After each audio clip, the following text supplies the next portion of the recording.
Revenge, Season 1, Episode 1, Pilot.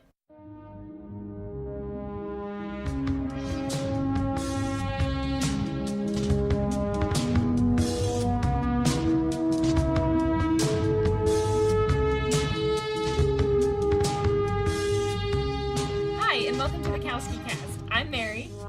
And I'm Laura. And today we're going to talk about the first episode in the first season of Revenge. How are you today, Laura?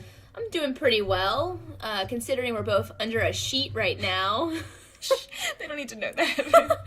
Try to get that really crisp sound quality. But anyway, I'm really excited that we've started this project on Revenge. I know that you recently finished the entire series, but I don't think I ever got past the second season, I think it was. Yeah, I think for a little background, we can mention how we both discovered Revenge in the first place. Okay, well, the show premiered in September of 2011, and I was in my freshman year of college at that point. You were still in high school, and I knew I wanted to watch it with a family, so I think I first watched the pilot episode, really liked it, got home that summer, and was like, you guys, we gotta really watch this show together.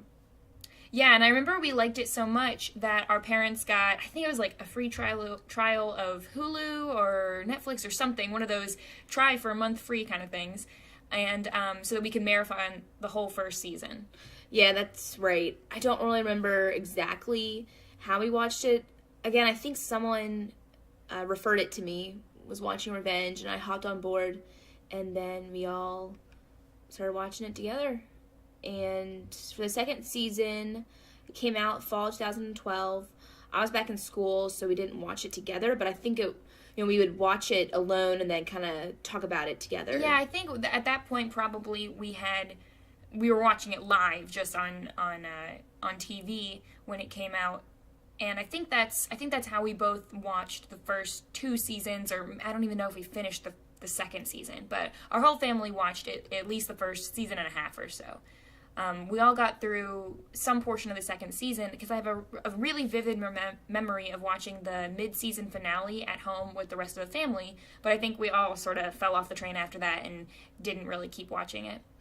Yeah, which is kind of a shame because we all really enjoyed the show, but I think it was just that I was in college, you were home, during the summers, who knows what we were doing, and we just were all kind of busy and kind of just fell off after that point. So you don't think you ever went back and finished the show in the years after? No, I know I stopped at that point. Haven't watched it since. Yeah, neither had I until just this past year, my final semester in college. I started to have some free time, and it had been bugging me for years that I hadn't finished the show. You know how, like, you kind of like to check shows off and check books Cross off them and off, things. yes, yeah. So I tried to go back to roughly where I knew I had left off, somewhere in the second season, but it had been too long of a break that I ended up having to go back to the very beginning and starting from season 1 again. And I finally managed to get to a point where I knew that I hadn't seen these episodes before and they were new, and somewhere around maybe season 3. Okay. Yeah, and you told me that the show stays pretty intense, so I figured it was time for me to get back on, watch them all again, so I can really cross it off my bucket list. Oh yeah, I won't spoil anything while we go through this podcast, but I can say it's definitely worth watching the whole thing. Sweet. Okay, let's go ahead and jump into the pilot episode. Yeah. So for this episode, if you've all just been watching along or if you've seen the whole show before, we're just going to take it through and talk about one episode at a time without spoiling anything for the future. So just looking at what we're given here.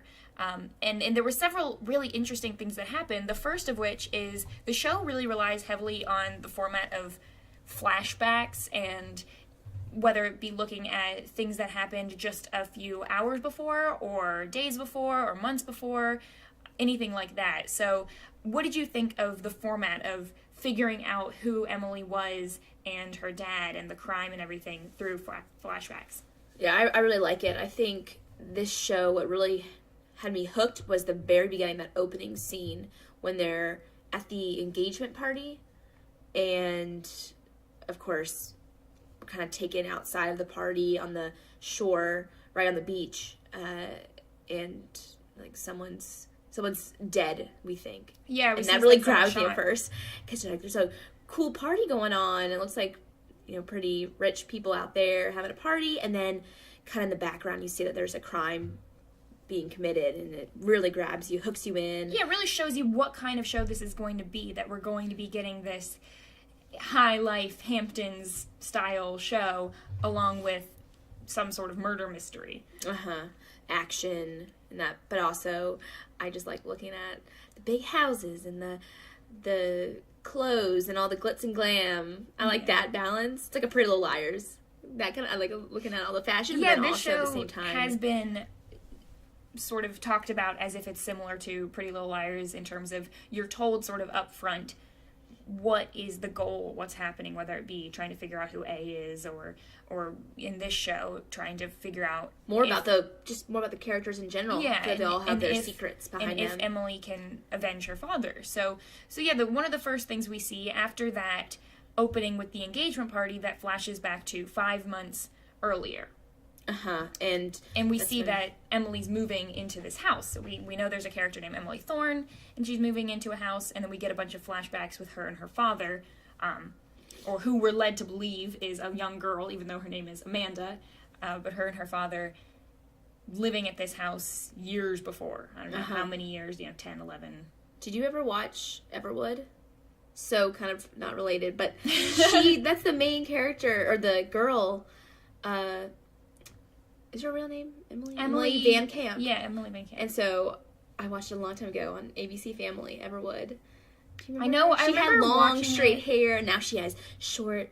Wasn't she like the girl? She had like a boyfriend who got in a coma. Yeah, that's right. I never really watched Everwood, but I remember being around you while you were watching it. She was in Everwood, and then she was in some kind of soap opera, and then Revenge, I believe. And I think just throughout this whole episode, I really think that the actress does a great job of both, oh, hi, I'm Emily, I'm just a super sweet little girl. Yeah, and then also, immediately someone leaves the scene and her face drops. And she's like, I'm gonna get you. So, I really like the actress. And we get a lot from this first episode having to do with, like, the double infinity, and you see it carved, and you also see that she has a tattoo on her wrist of the double infinity sign, and all of that. And I get how that's sort of a sweet thing between her and her dad. I always thought it was a little cheesy with the whole I love you. Infinity times infinity. Yeah. But so she's standing outside on the porch. She rubs her hand over the railing, and it shows that symbol. And then they do a flashback where she's a little girl with her dad on that same porch or whatever, and he draws the infinity times infinity in the sand. So it shows you that this girl's not coming across this house for the first time. Right, even though that's what she's acting like. Oh, yeah, she's acting like, oh, yeah, I love this house. Oh, this is pretty. But this is all on purpose. She has a reason for everything, which I love. Right. You know that, like, you're like, what is this unintentional? No, everything is intentional. And a lot of this episode where we get the flashbacks with Emily, and I guess for the sake of this podcast, let's call her Emily, just because it's easier to be going forward. Yeah. So that's the name that she's given. We get a lot of flashbacks spread out throughout the episode of her and her father and their relationship, and then eventually him getting arrested and taken away from her going to juvie, getting out of juvie. And just to compact all that right now, we can see that her life, clearly she had a lot of ups and downs, and in going to juvie, and we don't know yet why she was there, but we see her getting out when she was emancipated, so I assume that 18 maybe, when Nolan gives her the box with all of the diaries in it and the picture. So he's waiting outside when she gets out of juvie, and he mentions her dad, and she's not happy. She's like, my dad was a murderer, blah, blah, blah. So she's kind of... Still believes all that, She believes that her dad was this horrible person. And then he's like, no, wait, look into the box. And that kind of shows her that, hey, your dad was actually framed. Yeah, in the box, all of his diaries are telling her, oh, what you must do is you must have forgiveness. Oh, yeah. And she's like, that's not something I can do. No. Oh, and then Nolan says that your dad just died, 6 weeks ago or something like that. It was ridiculous. Literally, right before she got out. And I think that's one of the saddest things about this show is the fact that whether or not she believed that her father was a murderer or not, he died before she could ever talk to him. Did he ever say how he died? Was that later in the show? I don't remember right off the top, just because I know that I powered through this show really fast. Was it an illness? Was he attacked? I don't know. Okay. Like I said, I'm not going to give any spoilers right now for what happens later. I can't even remember. Gosh, it's been so long. But we can also see all of the work that she's clearly put in over the past, I don't really know how old she is, maybe somewhere in her mid-20s right now, 24, 25, 26. So over the past, 4 to 8 years, she's clearly put in a lot of work to become a successful socialite who has, she was given money from Nolan, obviously, but she's got all of these projects that she's done. She said that she met the character Ashley volunteering at the Met because she likes to give back. So yeah, I really wonder she was doing that. When she started this whole revenge thing. Was it right after she got out of juvie, or did she spend a lot of time just kind of realizing what was going on after juvie and then deciding to... It's hard to tell how long it took for her to start this path and start changing her identity and all that, because from this first episode, we know that she changed her identity at some point, because when she gets out at juvie, Nolan comes up to her and calls her Amanda, and then later on, when he sees her again, she goes, no, Amanda Clark doesn't exist, I'm Emily now. Yeah. So, we don't know exactly how that happened, but we know she spent some time doing this, and I think the show is sort of taking off right when she has actually moved to the Hamptons and is putting her plans into action, whether or not she's laid some groundwork. And there were some hints dropped throughout this episode that, clearly were probably leading to believe that her meeting with Ashley was probably not a coincidence, that she knew she needed to get close to someone who was close to Victoria, and also potentially something to do with Lydia and her husband and their breakup could have potentially had something to do with Emily. It's hard to tell. We don't know that yet. True. All we know is that Lydia's husband left her for a woman half her age. That's all they said. Yeah, so at the very beginning, when she's looking at house, she kind of looks over to the big mansion, and she acts like, I don't know who lives there. And the realtor's like, oh yeah, it's the Graysons. She's like, oh, the Graysons. Who's Victoria Grayson? Mm-hmm. Yeah, girl, we see you. And then Grayson, or not Grayson, Victoria is standing out on her little lookout tower looking right at her. And the way I know we talked about this before, the way they cut it makes it look like Victoria can see her. Is like feet away, but really, it looks pretty far. They're pretty far. I'm not sure exactly. Maybe she's got binoculars. I was gonna say they didn't show us binoculars or a telescope. So we're introduced to a lot of characters throughout this episode that we're led to believe are probably going to be pretty important later, and it looks like some of which Emily knew as a child back when she was Amanda, specifically Nolan and Jack Porter. Well, actually, I don't know if she knew Nolan, but Nolan knew her father. She didn't meet Nolan until right after when she got out of juvie. And that's another thing he drives up right when she gets out. I guess he knew. I don't know. Yeah, maybe he's not really her guardian, but it's hard to tell also how much older Nolan is than her, because they look roughly the same age. The actors are probably pretty similar age, but he's probably only you would have to think her father was taken away from her when she was, I don't know, somewhere between 9 and 11, it looks like, and he must have been 18 or so probably at that time if her father had been investing in Nolan's company before he was, accused of this crime.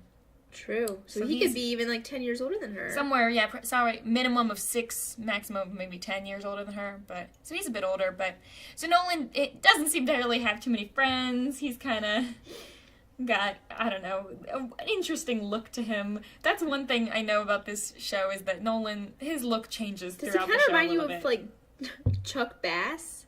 Who's Chuck Bass? In, what's that show? The show with Blake Lively. Gossip Girl? Gossip Girl. So he's like the fashionable, kind of odd guy. Maybe. And kind of annoying at times. Yeah, but not only annoying. But Chuck ends with like Blair, and so he's different than Nolan. But this episode makes him seem almost creepy, like suspicious, when he's all, I could be as big of an enemy as any one of them. But he just seems kind of like an indignant child. I don't know. Yeah, why is he all like this when he was just a guy that had a startup, a successful startup? Yeah, basically. He's young. And why is he not in Silicon Valley? Why is he in the Hamptons? I don't know. That's not like where startups are. Anyway. I don't know.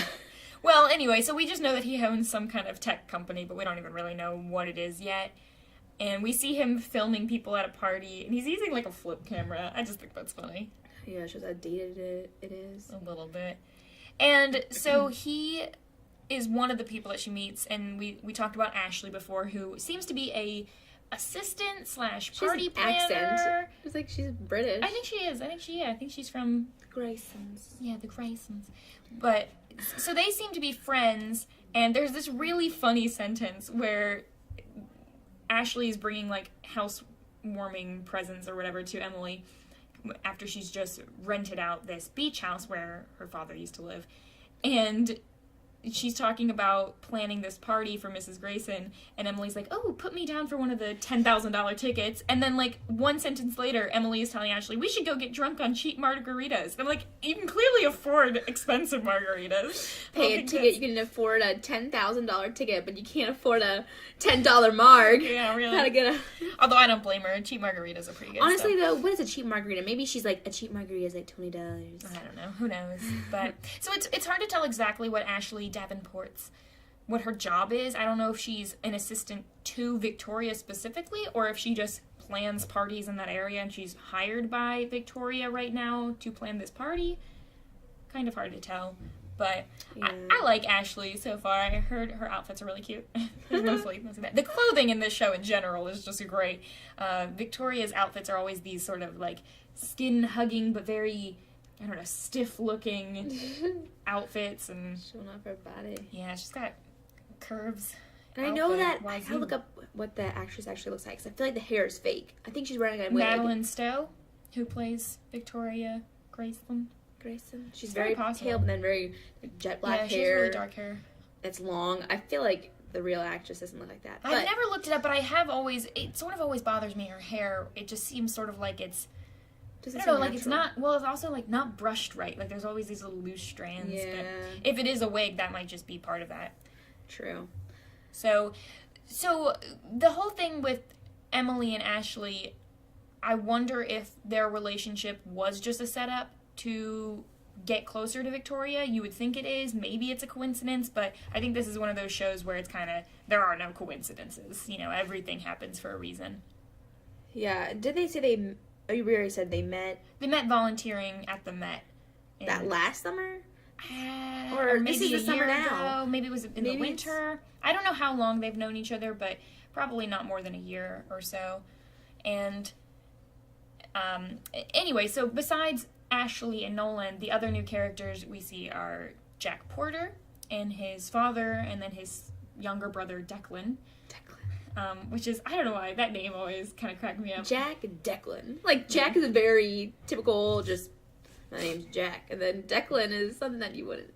Yeah, I don't know. And we don't know anything in this first episode about either Jack or Declan or Emily's mothers. We don't see anything about their mothers at all. The only mom we see in this is Victoria Grayson. And yeah. But on talking about Jack, I don't know. What do you think of Jack, just in terms of the first episode? What? Like how attractive he is? Well, I mean, I don't think he's really my type. No, I mean, he's very, he seems like a nice guy, though. His, the dog, Sammy, another important character. Sammy the dog, who is young Amanda Clark's dog that I guess Jack has now. So it's her dog, but when she was taken away, I think she gave the dog to Jack at some point. But so Jack has this dog, Sammy, which we were also talking about. I mean, this dog's got to be 10, 12 years old at this point.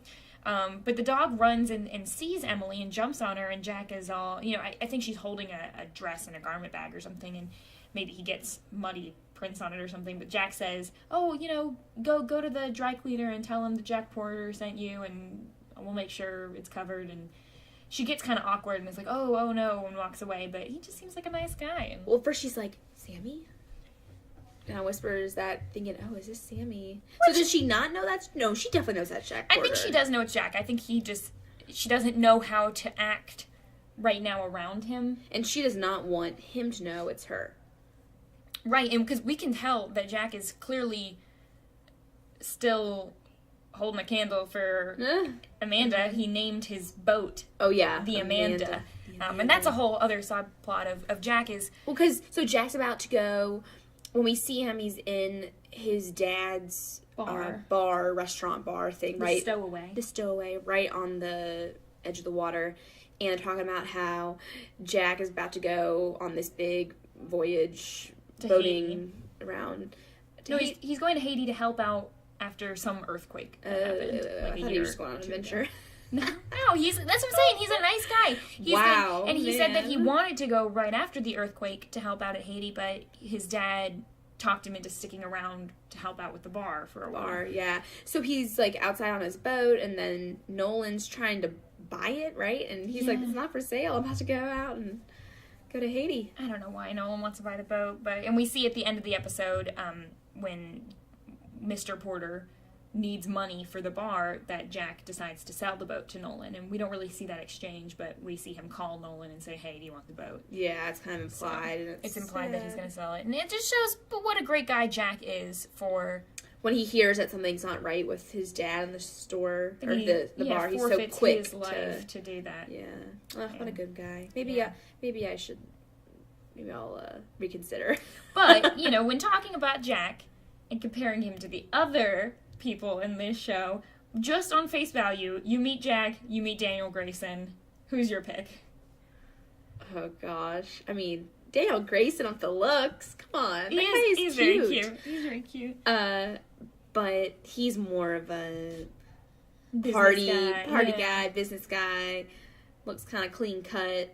Jack's got like a mustache, longer hair. Not really wearing the plaid and the jeans, but yeah. But I mean, different life. This is someone who lives by the docks versus someone who lives in Grayson Manor, and we're introduced actually to Charlotte Grayson, the daughter of Victoria and Conrad. That name, I don't know why I always want to call him Conrad. Conrad Grayson. Victorian. And the other thing about Conrad is that he just, when you see Victoria and Conrad together, I kind of always thought, like, I mean, Conrad just looks like an average guy, and then you've got Victoria with her long hair and her... Conrad looks pretty cute for an older guy. Well, I'm not saying he's not attractive, I just think he looks more normal. I don't know. He doesn't seem like an imposing figure as much as Victoria does. Yeah, but I guess that's true. That's part of her. And Victoria really does, have that sort of regal, high-class look about Victoria. her. It's like Queen Victoria. Yeah, and they call her Queen Victoria a lot. But yeah, so we see Charlotte, or as Conrad calls her, Charlie. But yeah, Charlotte Grayson, and she seems, I don't know, Declan's age. They both seem under 21, but we're not, somewhere in high school, definitely maybe, under 21. 17, 18, somewhere in that range. And we see that she's just sort of wants to party and sneak out of the house and swim, and she keeps trying to get alcohol, and it doesn't seem to ever really work. And then Daniel comes home from... She's like, did she say Danny? Danny's home. Danny's home. Yeah. When you see him driving up in his convertible, probably like Porsche or whatever. I don't know. But he's home for the summer. Or I guess this is kind of their summer home, though, right? Yeah, I so think they're this all is like moving back. I think they probably don't normally live here. I think this show generally just takes place during the summer. During the summers, okay. Gotcha. In the Hamptons. So he's home from what? Harvard Business School, right? I think so. I don't know why I had Harvard Law School in my head, but I'm pretty sure it's Harvard. I think it's business school. I'm not sure. Sure, we can look that up. Rewatch the first. We're not here for the facts. We're just here to comment on it. The facts. Yeah. Got to have it. But we get the feeling that he's following in his father's footsteps. Mm-hmm. And there's something that we hear through Ashley, who sort of serves as our introduction to all the characters, because she's telling Emily. She narrates, yeah. She's like, oh, he wrapped his car around a tree last summer because he was a big partier, and he was with some waitress, and supposedly something happened to the waitress. They paid the waitress off. Or they paid the court off so that Daniel wouldn't be charged with anything. Something like that. So I assume we'll hear more about that later. We haven't really gotten a whole lot on that. But it's not surprising. A rich young boy kind of goofing around, doesn't really have a care in the world, and just wrecks his car. Yeah, and I don't know. I mean, I think Daniel's okay, but I think when you stack up him and Jack, I think Jack just has such more moral character. He does, but he's not as rich. Okay. Well, if that's what we're going for. Well, Emily now, she's rich. Yeah, I guess that it would make more sense for her to be with someone like Daniel, but anyway. Wow. But so we know that Daniel has clearly dated someone in the past. Do we think that Jack has ever dated anyone? I could see him dating like a small town girl. They don't mention it in this episode, so I don't know. But I could also believe that he just has spent his whole life sort of working with his dad and taking care of his brother. And we don't see his mom in the picture, so we know that he's had a lot of responsibility growing up. And yeah, that's true. Ooh, and this kind of reminds me of like a Star Wars take where What does this have to do with Star Wars? I'm saying in the very beginning, you see it's Daniel's and Emily's engagement party. And they rewind, and you're seeing... Oh, how they meet and everything? Yeah, how they meet. And so, okay, like, I see what you're talking about now. I'm talking about how, like, Darth Vader, like, that little Anakin turns into Darth Vader. But we don't know how. Don't know how. I love those. I love those kind of shows, movies, books, where the whole time you're just, like, I know what's going to happen in the end, but that's not even the crazy part. What's crazy is how we get there. How you get there, yeah.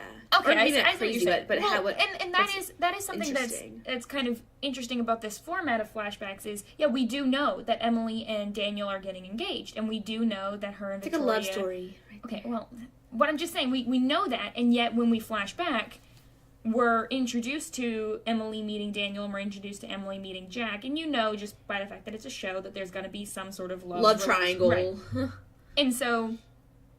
But there's no, I don't know, does it take away the suspense knowing where it's going to end up? Or is it, we're trying to figure out how they get there in these number of episodes?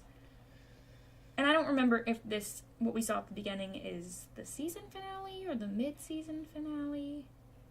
I'm not sure. We'll have to see as we go through this. Yeah, now I'm trying to think, like, did they really say 5 months earlier? Mm-hmm, 5 months. So... But right now it's the beginning of the summer. Well, and okay, so they said 5 months earlier, and then they showed Emily moving it or talking to the realtor, and I think it was supposed to be fall at that point. I think they show her talking to her. Yeah, because remember she was standing outside and people were saying, "Oh, it's too cold to go in the water and stuff." Or not, sorry, fall, spring. Yeah, I was gonna say sorry, spring. not fall. But so maybe it was March, April around that time, and then maybe we even though they don't say we flash forward months, maybe sort of the next couple of minutes of the episode are kind of shuffling through until we get to now it's the beginning of the summer, because we see it's the Memorial Day party on the boat. Yeah. So when's Memorial Day? May? That's when all the pools start opening. Yeah, so I think it's May, June, somewhere in May. Wow. So I think at this point we're assuming it's going to be only another 2-3 months before the engagement party. It's a quick engagement. Well, we gotta put the show in the summer, so, that's when it happens. Quick. So she talked about how they meet and run into each other? Oh gosh, the meet cute, yeah. Yeah, it's totally coincidental, right? Oh yeah, you definitely don't act. I mean, have you ever spilled your drink over someone's shoulder like that? I mean, there's one thing to dropping it on their pants or something by accident when you're just in a crowd, but it wasn't even that crowded. Well, they weren't even walking and passing each other. Daniel was on the edge of the boat. There was no going forward for him. Yeah. But and so she just basically runs into him. Ah! The tide, the rough boat, they're docked. Oh gosh, I fell. I think it was more of... I drink all of this. She was pretty enough to pass for... he turns around and looks at her instead of yelling. He goes, oh, it's okay. It's okay. I'll take this jacket off. Yeah, take it off. Well, the other thing is when you're rich, there's sort of 2 ways of looking at it. It's probably an expensive coat, so I could understand why you'd be mad, but also he's so rich that doesn't care. Yeah, it's whatever. Just buy another one. Yeah, exactly. Yeah. So it was a cute moment, I guess, and you see them talking, and he's drinking water because... I guess we're led to believe that since that incident last summer, he's not partying. Yeah. But right before she shows up, you see he's talking to a friend or something, and the friend is saying, "Ooh, should we spice this up?" And he holds out something, and this is how much of a novice I am. I don't know what kind of drug it was, but some sort of... seemed some kind of... capsule of something. I didn't see what it was. Yeah. But it looks like... I mean, I don't know. Would Daniel have taken it or not had Emily not shown up? Maybe she saved him from a life of... from going downhill again. Yeah, something like that. Oh, gosh. But yeah, they talk for a while, and it seems like they're getting along well until the end of the party when Victoria shows up and says, "Daniel, I'm expecting you home soon." I'm like, Isn't he an adult? Does he need to... I don't know. Yeah, really. He's in I guess if he's in grad school, right? Harvard Business School, that's probably... He's an adult. He's probably 25, 26, somewhere. I don't know how old he is. Come home. It's past your bedtime. I don't know. We totally skipped all of Lydia. Oh, well, I was going to get to that. Okay. Yeah, the actual plot of the episode. But just that was mostly setting up all of the different characters we're introduced to.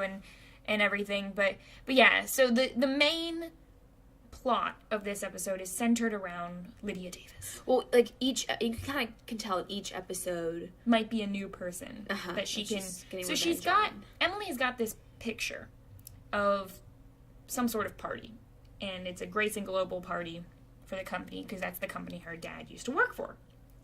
And there's all these people in there, and we see at some point in the show is a flashback of her watching a video of Lydia Davis, who at the time was her father's secretary. Yeah, so her father's secretary, Lydia Davis, who testified against him. And she believes... That hair, though, by the way. Oh, the bangs? Yeah. Lydia Davis's hair in that flashback was not the most... I think they were just trying to make her look younger. I know, but just because you're younger doesn't mean that you gotta look worse. I don't know. She looks good now. Yeah, she does look pretty good now. So they show her testifying against him, and based on the diary entries, I think we're led to believe that that was a false statement. Yeah. Testimony. Yeah, testimony. Yeah. I was looking for that word. And so the plot of this episode is mostly she's either covering her back, or the Graysons told her to cover theirs. Told her to do that, something like that. Anyway, she screwed over her father. Her father, yeah. So we see throughout this episode interactions between Lydia and Emily, and also interactions between Lydia and Victoria. And it starts out where we know that Lydia has gotten a separation or divorce, I think just separation, from her husband. David? No. David's... Michael. I was going to say, David is Emily's father. So yeah, Michael. So her and Michael have been separated, and therefore they're putting the beach house up for rent, and that's why Emily's renting it, and I think Michael is threatening to sell it.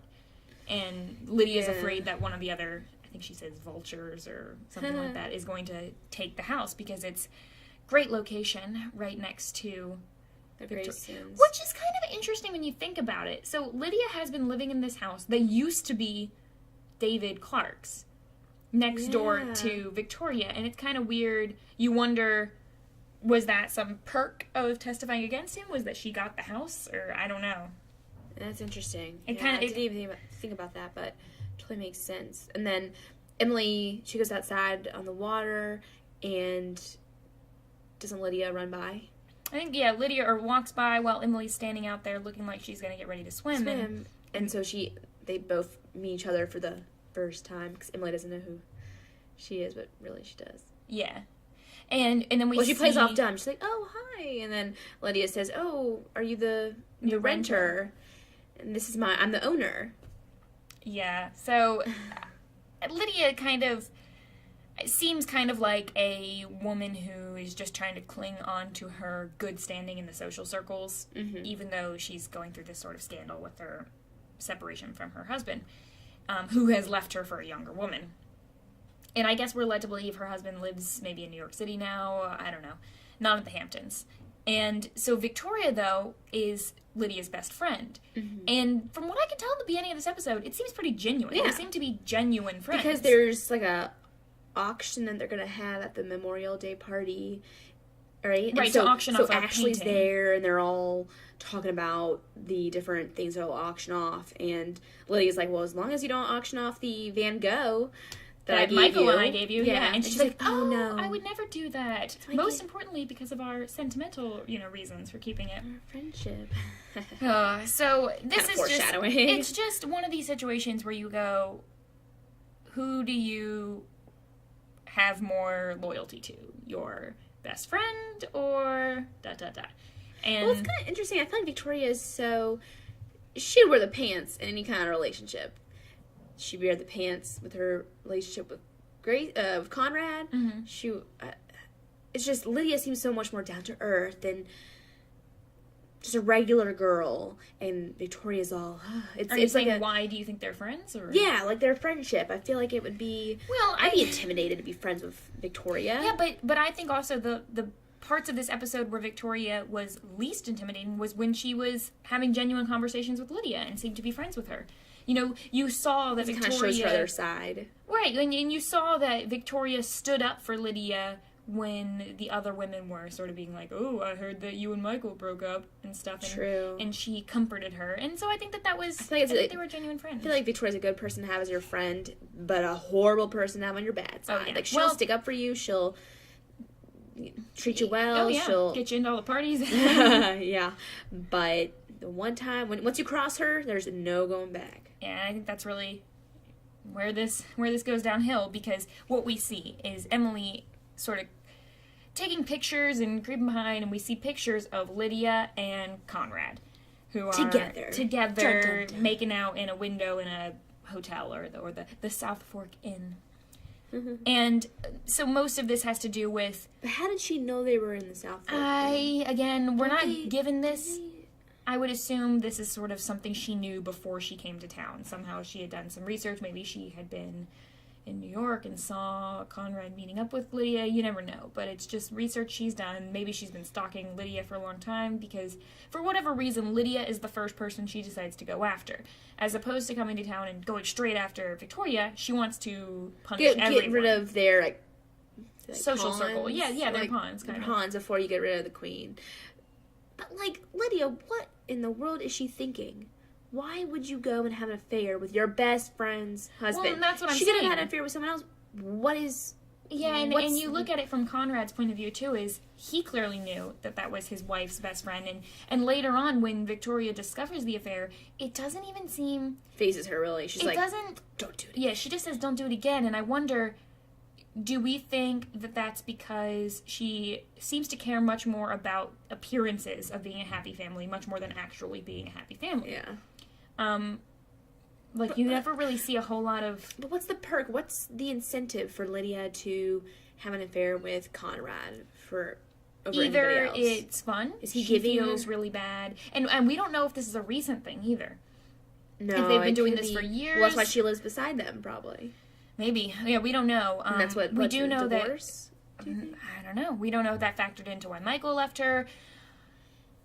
It's hard to say, but I think that... Yeah, who came first? Did Michael start? Didn't he was leaving her for a younger woman? Do you think that they were having he was having an affair with a younger woman? I don't know. She was having an affair with the Conrad. way I look at it is a lot of these couples are not really happy, and they're all just together for social reasons. And so, I mean, Lydia never really seems that upset that Michael has left her. She seems more upset that her social standing has gone down because she's in a separation. Yeah. But do you think that what Conrad and her had was real love? I don't know. Were they just using each other because Victoria's not giving Conrad what he wants, Conrad's not giving Victoria what she wants, and then... It's hard to say. It's hard to say, and I think maybe more will be discovered in other episodes, but basically what happens in this episode is Emily manages to put something in Conrad's soup to make him have the appearance of having a heart attack. He gets rushed to the hospital. She manages to run into Lydia out in the parking lot. Oh my gosh, is that your husband? Yeah, do you need a ride? To the hospital? And Lydia just sort of pieces out. And Victoria ends up finding Conrad in the hospital. There was just sketchy circumstances. Well, because she said he was going golfing. Then she sees the road from the South Fork Inn, which is way in the opposite direction of golfing. And it seemed like she was sort of buying it that he wanted to stay out of her way and he said, go get lunch, but having a robe is a whole other thing. Yeah, he said, well, you were all caught up in the party planning, and I wanted to give you some space, so I went golfing, and then I went down to I had a long drive. I went down to get lunch at the club, and then why was he wearing a robe? But she could have easily said, oh yeah, I was in the sauna. But did they already say that he had a heart attack in his room? I don't know. I mean, he'd be lying on line. It's lies and lies and lies. Well, so and that's where she says, don't do it again. And so I think from that point... She grabs him, he's like, don't do it again. Which is kind of intimidating. But I think that point shows she knows that he had an affair, and she just tells him, don't do it again, because she doesn't want to get caught in a scandal more so than she cares that he actually did it. It's kind of like this has happened before. Yeah, possibly. I feel like it's not the first time. But she doesn't know as of now who it was. And she doesn't find out until later when she's talking with Emily on the boat, and Emily sees Lydia and goes, oh, hi, Lydia. And Lydia goes, hi. And Victoria's saying, oh, how do you two know each other? And she said, oh, we met on the beach. And then Emily says, oh, and again, when your husband got taken away at the South Fork Fork Inn. Inn. Oh, And that's so when good. and that's when Victoria, it clicks. She puts the pieces together because Lydia had been avoiding Victoria, but it didn't seem like Victoria knew why. She was just like, "Oh, Lydia, let's talk." Like, didn't seem like Lydia or Victoria knew at that point until after Emily said it. So, and we see Emily cross off on the picture with a red Sharpie, cross off Lydia's face. Lydia didn't even try to be like, oh, she could have handled the whole situation so much differently from the beginning. She could have said to Emily in the parking lot, "Oh, that's not my husband. Like, I know him. He's family friend, and I was with him for a meeting." I don't know. She just she could have. She played so stupid, like so and dumb. I think the She's second like, that he goes to the hospital, Lydia could have called Victoria and said, "Victoria, oh my gosh, I was at the South Fork Inn. Conrad passed out after eating something, you know, whatever." Like, she just froze. She didn't even try. I mean, it's good because in the end, the truth comes out. And but hiding from something. I mean, I'm not trying to advise our listeners on like how best to get away with cheating. But I'm just saying, I think coming out and communicating with Victoria and being honest that you were there with him probably comes off as a lot less suspicious than not telling her and being maybe she discovered wanted later. to get caught. I guess everybody can't be so smart and sneaky and stealthy. Stealthy? Stealthy. What'd you say, selfie? No, I know the word. Stealthy. Stealthy, yeah. And so that was the main... It'd be a long show if Lydia was smarter and went right to Victoria. But Victoria, in the end, Victoria would have caught on. Probably. She's smart enough. And so basically, Victoria, while Lydia doesn't really get attacked or anything, Victoria kind of bans her from the Hamptons, and she makes an announcement saying... first they go to the... when they're at the party with the Memorial Day party auction... She gives away the Van Gogh. Yeah, Victoria goes up there and, this is the thing where... or I don't know. I was kind of confused with that whole thing. I think she said so. It was gonna be they were gonna be giving away a Monet. It was an auction, like I'm guessing a silent auction kind of thing. And it sounds like Lydia won the auction, whether or not Lydia actually won, or they just said Lydia won the auction. She ends up sending her home with her own painting. Van Gogh. And then Victoria's like, please escort her off the boat. Like tells her security guys, and then she makes an announcement saying that the house has been up for sale now. Which I guess is good for Emily. Emily's moving in. And it sounds like she said, I think that this is Lydia's last weekend in the Hamptons. Yeah. So, at least right now, Lydia, or I guess what I'm trying to say is Emily didn't need to kill Lydia. No, she just wanted to ruin her revenge. life. Yeah. I think that's really the point here. Yeah, and Emily didn't really do anything. She didn't really have to do.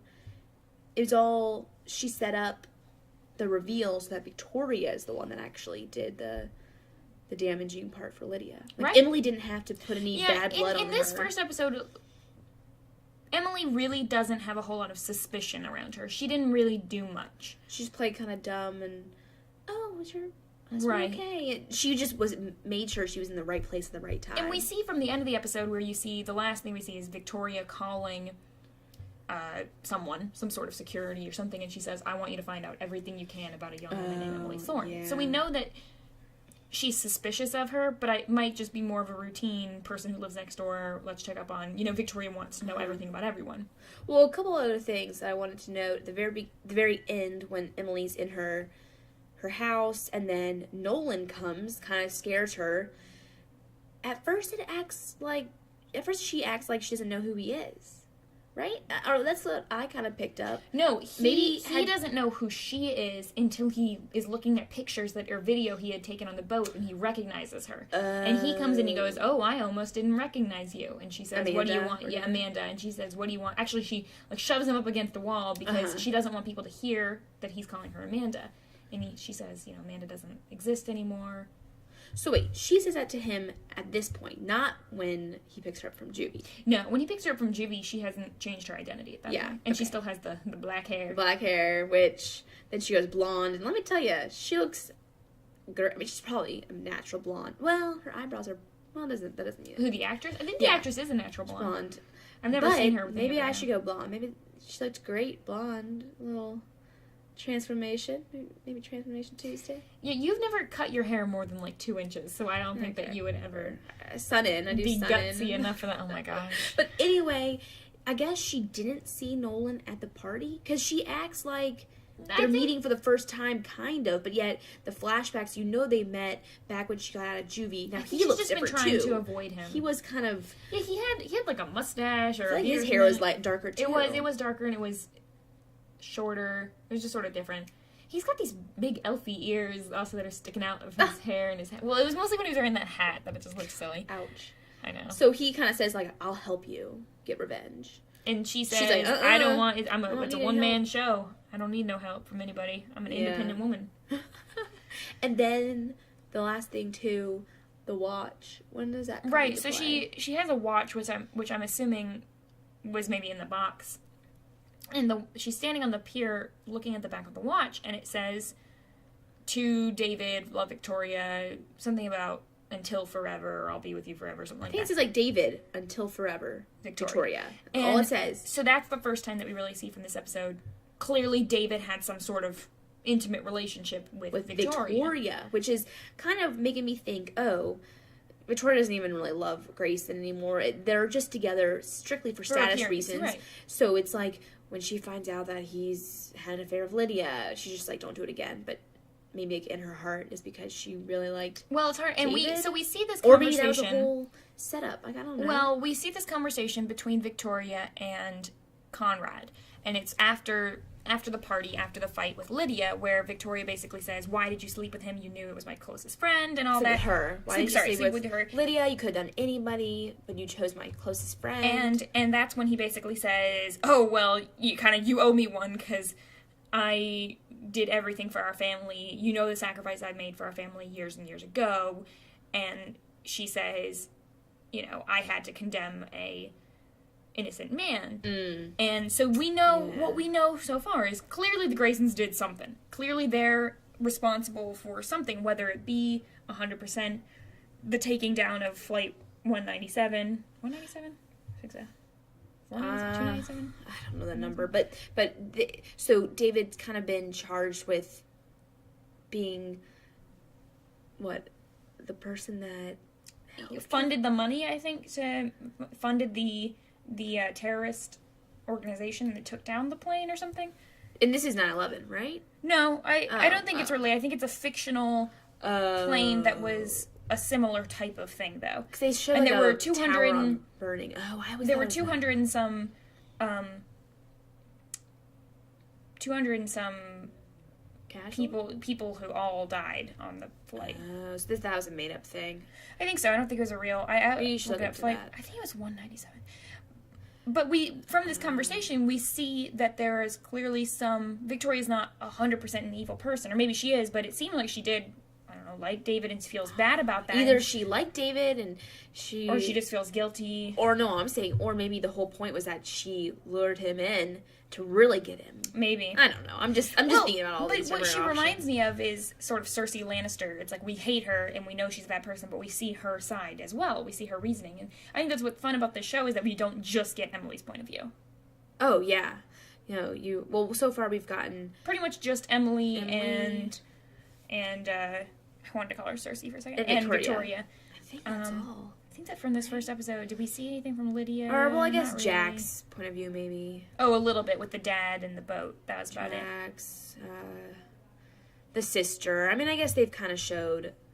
They'll go into each character, I think. They'll Probably. show their side. And I like this flashback and format. I think some of it's a little bit cheesy, just Emily's narration. At the beginning, we usually get a quote or something from Emily, and this episode here, let me just read what it said at the beginning of the episode. It said, "When I was a little girl, my understanding of revenge was as simple as the Sunday school proverbs it hid behind. Neat little morality slogans like 'do unto others' and 'two wrongs don't make a right'. Sorry. But 2 wrongs can never make a right because 2 wrongs can never equal each other.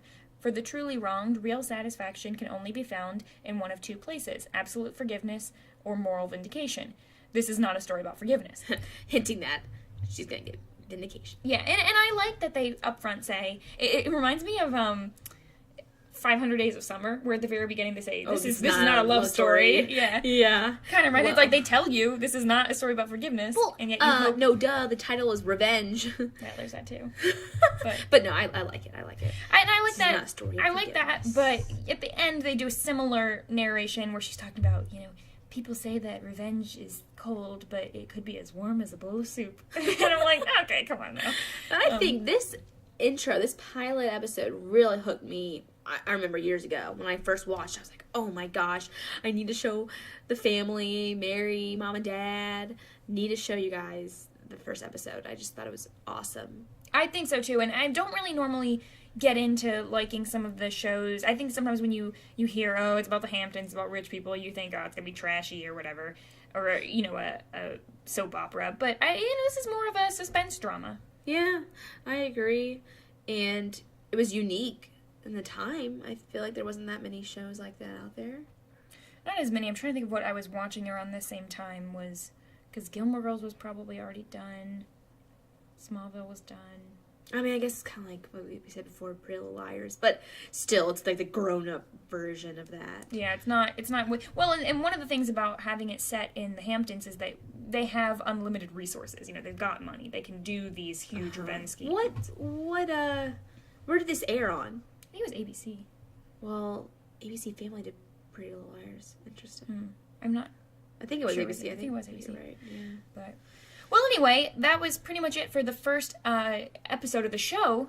Kind of jumped around a little bit, but people but I think that it was kind of an introductory episode. You meet a lot of people, and you kind of see what format the show might follow in terms of crossing people off that picture or going after people at one at a time. And we know that there's going to be seeds of a romance between Emily and Daniel, because we know that eventually it's going to get to their engagement. So yeah, I like stories, which I guess most shows do this. There's like a whole big picture, like the underlying story, but then each episode is broken up by little sub stories. Right, so you can kind of, you don't 100% have to watch every single episode. Well, you're gonna miss a lot through. though. No, I mean you should, but I just like how this whole episode was targeting Lydia, but then you can also see how every little thing does. It's eventually going to come between her. It's a battle between her and the Graysons, and more importantly, her and Victoria. Dun, dun, dun. Well, you can feel free to send us comments and questions either on the comment section of our website or at our Twitter, KowSkiCast. That's Cow with a K. K. And we would love to hear your questions so we can talk about them for our next episode. And we would really appreciate 5-star ratings and reviews on iTunes if you enjoyed the podcast. That's really the best way for people to find our show in the future. Plus, it makes us happy. And you want to make us happy. Oh, yeah, definitely. Okay, everyone, that's all for this week's episode. Thank you for joining us, and we will see you next Monday for our rewatch of episode 2. For now, we're the KowSki sisters. See you later.